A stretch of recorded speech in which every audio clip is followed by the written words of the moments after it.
ఓం గం గణపతయే నమః. ఓం శ్రీమాత్రే నమః. వీక్షించేటటువంటి ప్రేక్షకులందరికీ కూడా ఆదిత్యాది నవగ్రహ దేవతల యొక్క అనుగ్రహము, పార్వతీ పరమేశ్వరుల యొక్క అనుగ్రహము కలుగ్గాక. ఓం వక్రతుండ మహాకాయం కోటి సూర్య సమప్రభం నిర్విఘ్నం కురు మే దేవ సర్వకార్యేషు సర్వదా. ఓం సర్వమంగళ మాంగళ్యే శివే సర్వార్థ సాధికే శరణ్యే త్రయంబికే దేవి నారాయణి నమోస్తుతే. శ్రీ లక్ష్మీ గణపతయే నమః. ఇప్పుడు మనకి సెప్టెంబర్ 1 నుండి సెప్టెంబర్ 30 వరకు ఈ మాస ఫలితాలు. ముఖ్యంగా ఈ సెప్టెంబర్ మాసంలో మనకి అంతకుముందే గణపతి నవరాత్రులు ప్రారంభమైనాయి. ఈ సెప్టెంబర్ 6వ తేదీన మరి స్వామివారి యొక్క నిమజ్జన కార్యక్రమాలు పూర్తవుతున్నాయి. 7వ తేదీన మనకి రాహుగ్రస్త సంపూర్ణ చంద్రగ్రహణము రాత్రిపూట ఒక 3:30 గంటలు సంభవిస్తోంది. అట్లాగే సెప్టెంబర్ మాసంలో మరి సంకష్టార చతుర్థి 22వ తేదీ సెప్టెంబర్ 22వ తేదీన అమ్మలగన్న యమ్మ ముగురమ్మల మూలపుటమ్మ మరి ఆ మహాకాళి, మహాలక్ష్మి, మహాసరస్వతి అయినటువంటి త్రిమూర్తి స్వరూపిణి అయినటువంటి ఆ అఖిలాండ కోటి బ్రహ్మాండ నాయకి అయినటువంటి శక్తి స్వరూపిణి, శక్తి దేవత అయినటువంటి దుర్గాదేవి అమ్మవారి యొక్క శరన్నవరాత్రి, శ్రీదేవి శరన్నవరాత్రి మహోత్సవములు ప్రారంభమవుతున్నాయి. కాబట్టి ఈ భాద్రపద మాసం ప్రారంభమై మధ్యలో అమ్మవారి యొక్క నవరాత్రులు ప్రారంభమై శరదృతువు ప్రారంభమవుతుంది. ఇప్పుడేమో వర్ష ఋతువు. కాబట్టి ఈ ఋతువులు మారే సమయము అమావాస్య 21 సెప్టెంబర్ 21వ తేదీ ఆదివారం అవటం. కాబట్టి ఈ యొక్క ఋతువు మారేటటువంటి సమయంలో మనకి వర్ష ఋతువుకి అధిపతి చంద్రుడైతే శరత్ ఋతువుకి అధిపతి చలి అంటే శని మహానుభావుడు. కాబట్టి ఈ సమయంలో ఎన్నో రకాలైనటువంటి ఇబ్బందులు, అనారోగ్య సమస్యలు కలుగుతూ ఉంటాయి ఈ యొక్క కాలచక్రంలో మన పంచభూతాల ద్వారా. కాబట్టి మరి అంతరిక్షంలో గ్రహాలు ముఖ్యంగా రాశి చక్రంలో ఈ సెప్టెంబర్ 13వ తేదీన కుజుడు ఇప్పటి వరకు మేషరాశి నుంచి కన్యారాశిలో ఉన్నవాడు మనకి తులారాశిలోకి సొంత నక్షత్రంలో అడుగు పెడతాడు. అట్లాగే సెప్టెంబర్ 14వ తేదీన కర్కాటక రాశిలో ఉన్నటువంటి శుక్రుడు గ్రహము సింహరాశిలోకి అడుగు పెడతాడు. సెప్టెంబర్ 15వ తేదీన మరి బుధుడు వ్యాపారకారకుడు, బుద్ధికారకుడు, ఆయన సింహంలోంచి కన్యలోకి అడుగు పెడతాడు. సెప్టెంబర్ 16వ తేదీన సూర్య భగవానుడు, మరి ఆయన గురించి మనం చెప్పుకోవాలి. సూర్యుడి నుంచి అన్ని గ్రహాలు తిరుగుతాయి. సూర్యుడే ఆరోగ్య ప్రదాత, సూర్యుడే జీవకారకుడు. తిన్నదరగాలన్నా ఆయన యొక్క అనుగ్రహం ఉండాలి. మరి ఆయన తన యొక్క స్వక్షేత్రంలో ఉన్నవాడు సెప్టెంబర్ 16వ తేదీన కన్యారాశిలోకి వస్తున్నాడు. సొంత నక్షత్రంలో ఉండి అడుగు పెడుతున్నాడు. కాబట్టి ఈ విధంగా మనకి మాస గోచారంలో ఈ 4 గ్రహాలు రవి, బుధ, శుక్ర, కుజగ్రహాలు ముఖ్యమైనటువంటివి. ఈ 4 గ్రహాలు మనకి ఈ మాసంలోనే 13, 14, 15, 16 తేదీల్లోనే మారుతున్నాయి రాసుల్ని. మిగతా గ్రహాలు గురుడు మిథున రాశిలో ఉన్నాడు, ఆయన అక్టోబర్ 20 వరకు ఉంటాడు. ఆ తదుపరి మనకి శని భగవానుడు వక్రించి నవంబర్ ఎండింగ్ వరకు ఉంటాడు మీనరాశిలో.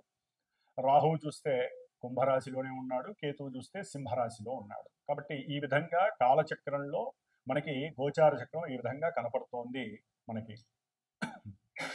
మరి ఈ యొక్క సెప్టెంబర్ 22వ తేదీన దుర్గాదేవి శరన్నవరాత్రి ఉత్సవాలు ప్రారంభమై అక్టోబర్ 2వ తేదీన దాదాపుగా 10 రాత్రులు, దశరాత్రులు అమ్మవారికి నవరాత్రులు కాస్త 10 రోజులు గడుస్తున్నాయి. 11వ రోజు కూడా జరుగుతోంది.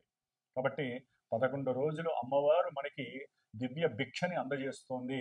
అమ్మవారిని స్తుతించటానికి, అమ్మవారి అలంకరణలో చూడటానికి, అమ్మవారి యొక్క నామస్మరణలో మన నోటితో ఉచ్చరించటానికి యజ్ఞ యాగాదులు, పూజలు, పునస్కారాలు, ప్రసాద నివేదనలు ఇట్లా అమ్మవారికి సమర్పించేటటువంటి అన్నీ కూడా మళ్ళీ మనకి అమ్మవారు మనకి ఇచ్చేటటువంటి యోగ్యకరమైనటువంటి కాలాలు ఈ సెప్టెంబర్ మాసంలో మనకి 11 రోజులు అక్టోబర్ 2 వరకు నడుస్తుంది. కాబట్టి ఆ అమ్మవారి యొక్క దివ్య మంగళ స్వరూపము, ఆవిడ యొక్క దివ్య అనుగ్రహము ప్రపంచానికి, అట్లాగే భూలోకం మొత్తానికి, అంతరిక్షంలో ఉన్న గ్రహాలన్నిటికీ ఆవిడ యొక్క శక్తి ప్రసాదింపబడి మనందరి చేత పూజలు అందుకున్నటువంటి అమ్మవారు మళ్ళీ మనకి జ్ఞానభిక్షని, మోక్షభిక్షని, ఇక్కడ భూమి మీద మనం బతకడానికి కావలసినటువంటి అన్ని రకాలైనటువంటి భిక్షలని అందజేయాలని కోరుకుంటూ, అందరినీ ఆశీర్వదిస్తూ, ఈ సెప్టెంబర్ మాసంలో ఏ రాశుల వారికి ఏ విధమైనటువంటి ఫలితాలు గోచరిస్తున్నాయి, మేషరాశి నుంచి మీనరాశి వరకు ఏ ఫలితాలు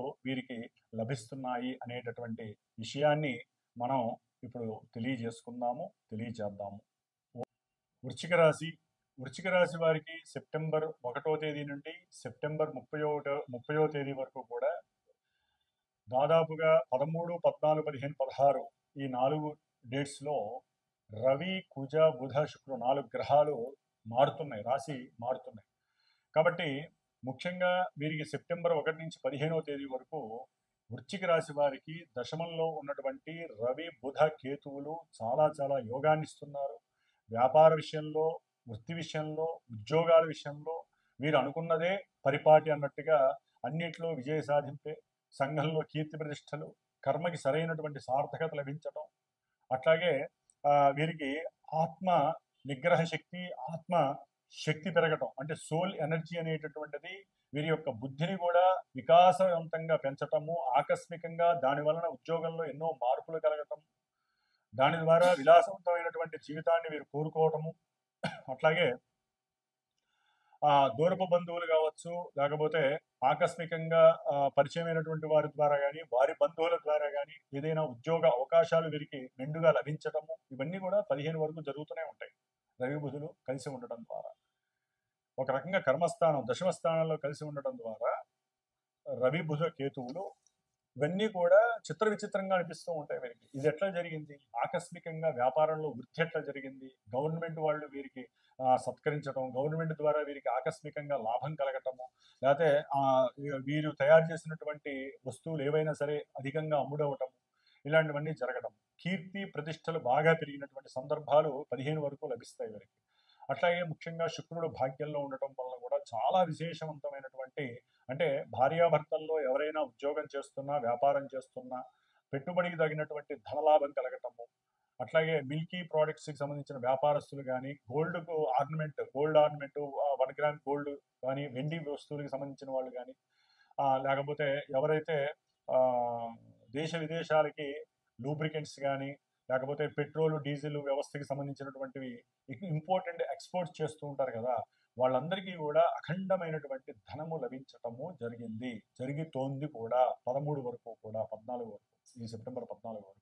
కాబట్టి చక్కటి ఆర్థిక లావాదేవీలు, అట్లాగే భార్య భర్తల ఎవరైనా ఉద్యోగాల వల్ల వారికి సహాయ సహకారాలు లభించడం, ఇవన్నీ కూడా శుక్రుడు ఇస్తున్నాడు. తర్వాత ఈ శుక్రుడు మరి అనుకూలమైనటువంటి భాగ్య సంపదను కూడా కలుగు చేస్తున్నాడు.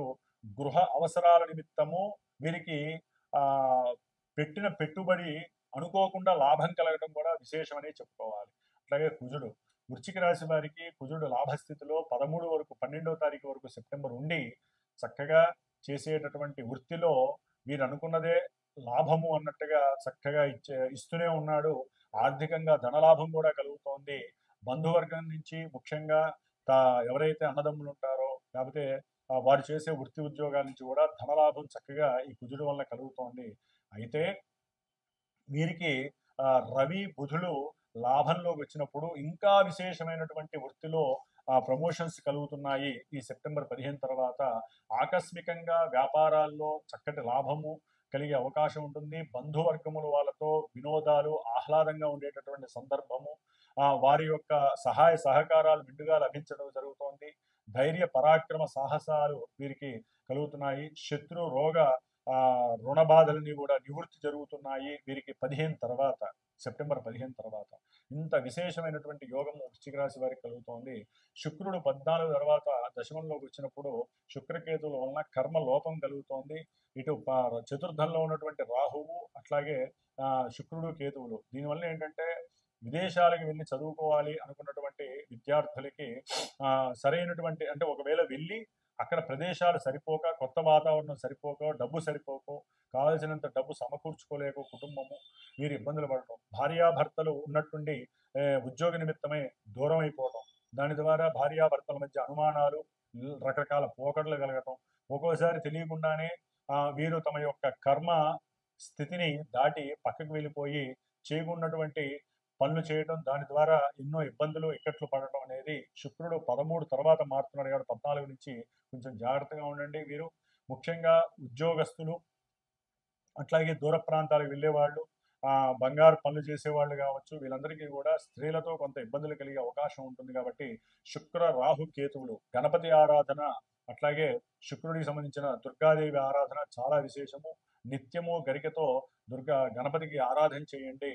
అట్లాగే ఎరుపు పూలుతో అమ్మవారికి అర్చన చేయండి, లేదా మల్లెపూలు దొరుకుతాయి, మల్లెపూలతో అమ్మవారికి అర్చన చేయండి. కొంతవరకు లలిత కళలు, సినిమా యాక్టింగ్ చేసే వాళ్ళకి బురద జల్లినట్టుగా వీళ్ళ మీద లేనిపోని అభాండాలు కలుగుతాయి. కొంతమందికి అది చాలా సెన్సేషనల్ న్యూస్ అయ్యి వీళ్ళ యొక్క కీర్తి ప్రతిష్టలు దెబ్బతినే అవకాశం ఉంటుంది. షేర్స్ అండ్ సెన్సెక్స్ బిజినెస్ లో కూడా కొన్ని అవకతవకలు జరగటము, అసలు విషయాలు బయటికి రావటం, ఈ మనీ లాండరింగ్ విషయాల్లో కూడా కొంతమంది రాజకీయ నాయకులకు కావచ్చు, లేకపోతే బంగారు షాపులు ఉన్న వాళ్ళు కావచ్చు, కొంతమంది జ్యువెలరీ బిజినెస్ వాళ్ళకి కావచ్చు, మనీ లాండరింగ్ విషయాలు జరిగే అవకాశం ఉంటుంది. ఇట్లా ఎన్నో రకాలైనటువంటి చోరత్వాలు అంటే దొంగతనాలు జరిగే అవకాశం కూడా కలిగే అవకాశం ఉంటుంది వృశ్చిక రాశి వారికి. కాబట్టి అకస్మాత్తుగా కొంత ధనం వ్యయం అవుతుంది, ధనము పోగొట్టుకునే పరిస్థితి వస్తుంది. విద్యార్థులకి కొంత గండకాలం అనే చెప్పుకోవాలి. కాబట్టి వీరు కొంత జాగ్రత్తగా ఉండి గణపతికి ఎక్కువ ఆరాధన చేయండి, మీకు శుభం జరుగుతుంది. ఓం గం గణపతయే నమో నమః. వీక్షించేటటువంటి ప్రేక్షకులందరికీ కూడా ఒక చిన్న గమనిక, గోచార ఫలితాలని 100% మీరు బేరీజ్ వేసుకోకండి. మన జన్మజాతకాలు మనం పుట్టిన సమయానుకూలత్వంతో గ్రహస్థితులను బట్టి మన జీవితము దశలు అంతర్దశల పరంగా నడుస్తూ ఉంటుంది. అక్కడ ఉన్నటువంటి గ్రహస్థితుల్ని, గోచారంలో జరిగేటటువంటి గ్రహస్థితుల్ని, నక్షత్రాల్ని బేరీజ్ వేసుకుంటూ మనకి ఎందుకు ఇలా జరుగుతోంది, మనం ఏ పరిహారాలు ఆచరించాలి. అందుకనే నేను ఒక క్యాప్షన్ ఉంటుంది నాకు, జ్యోతిష్యాన్ని నమ్మండి, పరిహారాలు ఆచరించండి. ఎందుకంటే జ్యోతిష్యాన్ని వినటము, జన్మజాతకం చెప్పించుకోవటము, గోచారంలో అన్ని ఛానల్స్లో అందరు గురువులు చెప్పింది విని భయాందోళనకు లోనవటము, లేకపోతే మాకు కొన్ని జరిగినాయండి, మాకు కొన్ని జరగలేదని ఫోన్లు చేసి కాస్త ఇబ్బంది పెట్టడము, ఇవన్నీ కాదండి. నిజంగా మీరు గ్రహస్థితిని నమ్మితే మీకు జరిగేటటువంటి సమస్యల నుంచి బయటపడటానికి మాలాంటి గురువులకి ఫోన్ చేయండి, నమ్మకం ఉన్న వాళ్ళకి ఫోన్ చేయండి. మీ జన్మజాతకాన్ని దక్షిణ తాంబూలాదులు ఇచ్చి మీ జన్మజాతకాన్ని చక్కగా చెప్పించుకోండి. ఎందుకంటే గురువుకి దక్షిణ ఇవ్వకపోతే, జాతకం చెప్పించుకున్నా, పూజ చేయించుకొని ఇవ్వకపోయినా వాళ్ళకి గురుశాపం అని కూడా ఉంది, గురుశాపం తగులుతుంది. ఎందుకంటే ఒకరికి ఒకరు సహాయ సహకారాలు అందించుకోవటం, మాలో ఉన్న జ్ఞానాన్ని మీకు ధారపోస్తాము, మీకు ధైర్యాన్ని ఇస్తాము, పూజలు చేస్తాము. మరి మీరు కర్మల్ని పోగొట్టుకోవడానికి మీరు సంపాదించిన సొమ్ములోంచి ఒక పైసా మాకు ఖర్చు పెట్టాలి, గురువుకి దక్షిణ ఇవ్వాలి, చేసిన పూజలకి సామాగ్రికి చేసుకోవాలి, మరి ఇన్ని రకాలుగా చేయాలి. కాబట్టి జన్మజాతకాన్ని నమ్మండి. గోచార చక్రాల్లో ఉన్నటువంటి గ్రహస్థితుల్ని అనుకూలంగా ఏ గ్రహాలకి స్తోత్రపారాయణ చేయాలి, ఏ దేవతలను ఆరాధించుకోవాలో అలా చేసుకుంటూ వెళ్ళండి.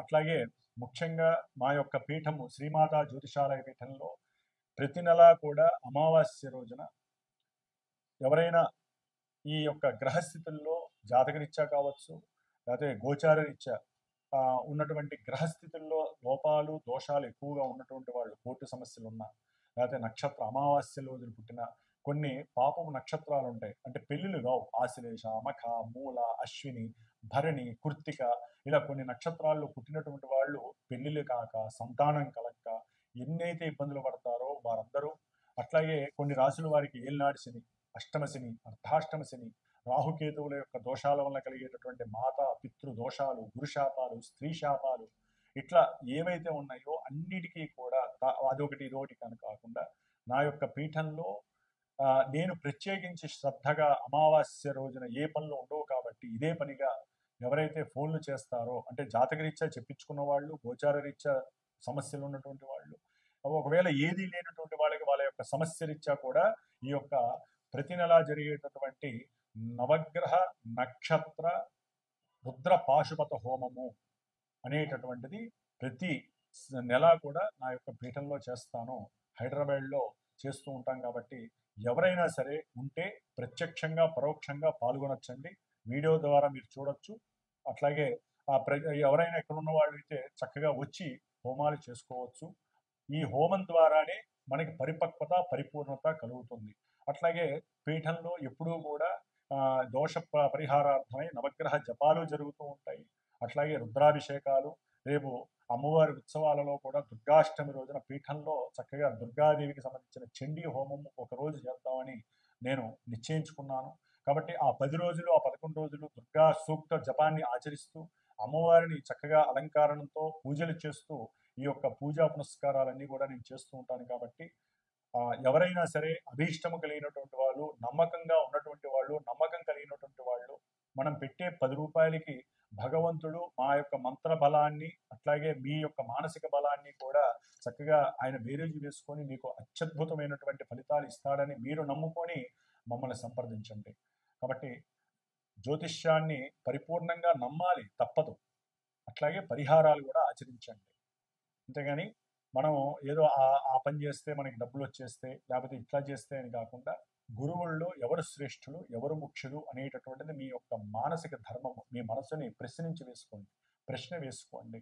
మీకు మాట్లాడేటప్పుడు వారి యొక్క నేత్రాల ద్వారా, వారి యొక్క వాక్కు ద్వారానే మీకు తెలియకుండానే ఎవరు ఎటువంటి వాళ్ళు అనేది కూడా వినేటటువంటి శ్రోతలకి తెలిసిపోతుంది.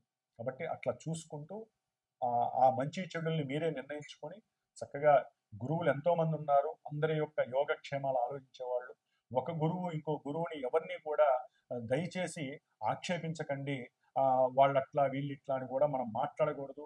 ఎందుకంటే ఎవరి బ్రతుకు తెరువు కోసం వాళ్ళు బతుకుతూ, ప్రతి గురువు కూడా ఎంతో కొంత నాలెడ్జ్ని పెట్టుకొని 10 మంది బాగుండాలని చేస్తూ ఉంటారు, చెప్తూ ఉంటారు. కాబట్టి అందరినీ గౌరవిద్దాం, అందరిలో మనం కూడా ఉందాము.